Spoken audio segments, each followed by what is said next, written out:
Lucio Gutiérrez, que fue la toma de la justicia, o sea, la destitución de la Corte Nacional de Justicia. Yo me acuerdo, estaba dirigiendo la oficina de Quito del diario Expreso de Guayaquil. Y veníamos, de alguna manera, teníamos puestos los ojos en el Congreso, como diario, como periodistas, teníamos casi toda la redacción ahí volcada y en la Corte Suprema. Y donde no teníamos puestos los ojos, y me refiero no solo a Expreso, sino a casi toda la prensa, o a toda la prensa en su momento, era en la calle. No estaban puestos los ojos en la calle. Y en la calle lo que estaba pasando era que se estaba gestando el movimiento de los forajidos.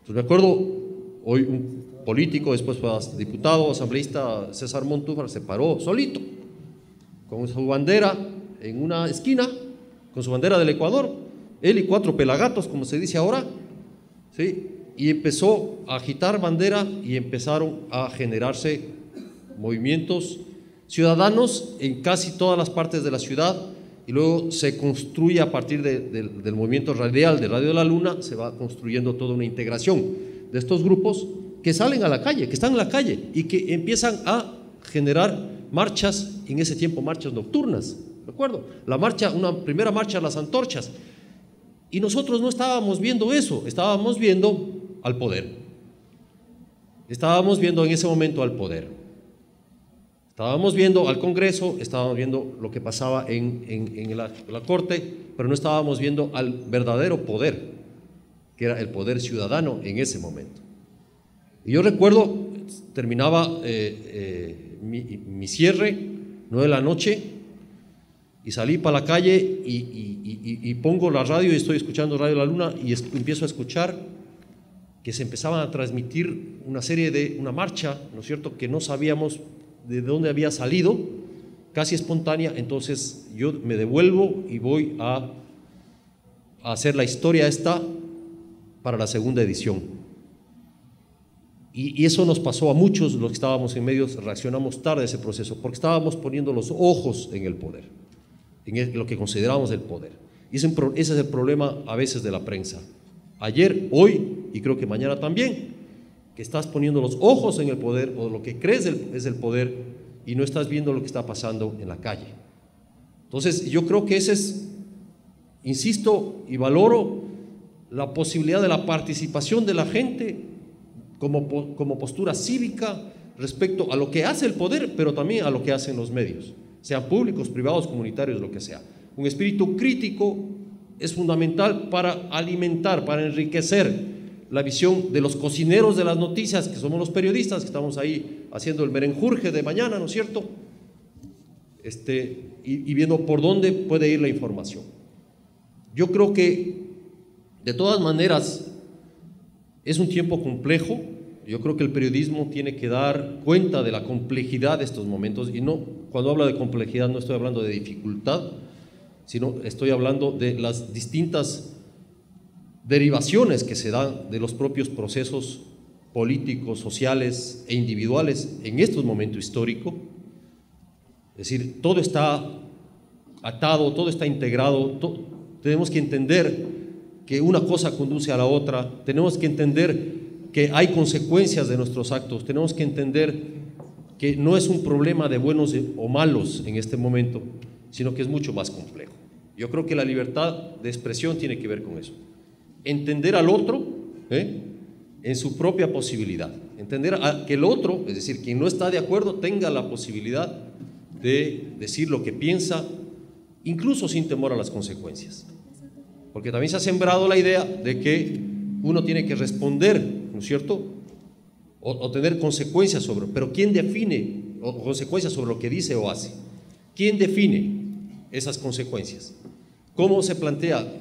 Si como ciudadanos tenemos derecho en este momento, hoy, a una justicia independiente, por ejemplo. O sea, yo hago esa pregunta. ¿Hoy tenemos derecho a una justicia independiente o no? O sea, y yo creo que ese es un factor también totalmente, un factor fundamental para entender estos momentos históricos. O sea, yo creo que es obligación ciudadana, no solo, ¿cierto?, luchar porque la democratización real de la comunicación se dé, una participación real, que se mejore la calidad en función de las necesidades de los públicos, de los lectores y de los derechos de los lectores, pero que además también se permita que todos los ciudadanos tengan derecho a ser juzgados de una manera, perdón la redundancia, justa e independiente. Ese es otro elemento que a veces olvidamos del contexto real, del contexto en el cual vivimos hoy los ecuatorianos. Es decir, si yo por salir a echar piedras me voy a someter a un proceso por terrorismo y sabotaje y me van a caer 8 años de prisión, pues tenemos que pensar que en algo estamos exagerando, tenemos que pensar que algo está sucediendo mal en este país, este momento, para que esto pase y para que quienes antes eran tirapiedras, ¿no es cierto?, hoy con su silencio avalen esta desproporción. Me parece gravísimo el silencio frente a estas desproporciones. Y yo, que era un tirapiedras, es más, no solo tiraba piedras, sino que hacíamos cosas mucho más graves, creo que es una enorme desproporción. O sea, entonces, yo creo que es fundamental entender que esto es parte del contexto en donde se desenvuelve la comunicación y el periodismo. O sea, cuando dice Orlando que es otra cosa el tema de la autocensura en los medios, yo creo que es parte del fenómeno. Yo hubiese esperado de muchos medios de comunicación una actitud más digna, una actitud de mayor frontalidad. Hubiese esperado de muchos empresarios de la comunicación una visión más a largo plazo, es un espíritu de resistencia. O sea, si yo estoy de desacuerdo con la ley, pues resisto. O sea, si no estuviéramos, a ver, yo siempre les he dicho, ante la ley no hay que correr, ante la ley no hay que correr, hay que enfrentar lo que nosotros creemos que es inconstitucional o que está violando nuestros derechos. Eso es lo lógico. Por lo menos en ese espíritu de lucha, nosotros, los de nuestra generación, nos la hemos jugado muchas veces, jugado hasta la vida. Entonces hay que enfrentar a las leyes que nosotros consideramos restrictivas, por el lado que se da la ley o por el derecho a la resistencia que invoca la propia Constitución. Eso es lo lógico, porque si tuviéramos que correr ante una ley restrictiva, pues hoy los negros estadounidenses le siguieran cediendo el asiento a los blancos en Estados Unidos, o no existiría Nelson Mandela, ¿no es cierto? O sea, ese espíritu de resistencia yo creo que es fundamental entender positivamente, me refiero a que es necesario confrontar y afrontar en el debate público, y si está equivocado el gobierno, hacerle entender que está equivocado. Y si se equivocaron con la ley, que yo creo que se equivocaron en muchos aspectos en lo de la ley, hacerle entender que está equivocado. Y hacerle entender no solo en el discurso, sino en la práctica de un excelente periodismo, de un periodismo de calidad, de un periodismo que, como decía al principio, para terminar, ya creo que estoy terminando, ¿no? Sí, 3 minutos. Como decía al principio, tiene que ver con un periodismo, y rescato los buenos momentos del periodismo ecuatoriano, con haber sido uno de los grandes denunciadores del feriado bancario, con haber denunciado casos de corrupción enormes en este país, antes de este gobierno, obviamente. El caso de Ají, que ustedes recuerdan, o sea, fue obra de un trabajo en el cual la prensa profundizó esa investigación y siguió adelante en esa investigación.